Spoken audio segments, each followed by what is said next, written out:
In this video, I've got an RF box bill of material that I'm ready to release to production. And before I do, I'm going to go ahead and run OpenBOM's BOM review on it and see if there's anything that needs to be addressed. I see I've got a few things being reported.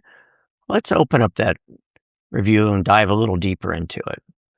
I see I've got at least one place here where I've got an empty quantity. I can go ahead and follow that over. That's right. That should be a 1. Let's fix that. And I'm just going to go ahead and rerun that again. Okay, I've fixed that very important issue. Let's take a look at some of the other warnings that I've got here. Aha, I see I've got a part number that doesn't match my company standards.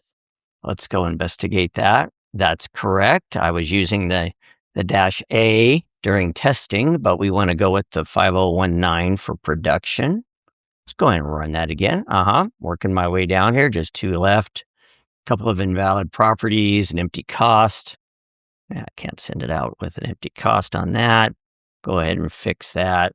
And then finally, this one is interesting. I see I've got a reference designator count that doesn't match the quantity. How many times have you sent out a BOM with reference designators and quantity misalignment? And think about for this one here, where maybe there's 20 or 21 of these. That one might be hard to spot. So I've made those corrections. My BOM now passes validation. It's ready to go to manufacturing. And that is OpenBOM review released in the July 2026 OpenBOM.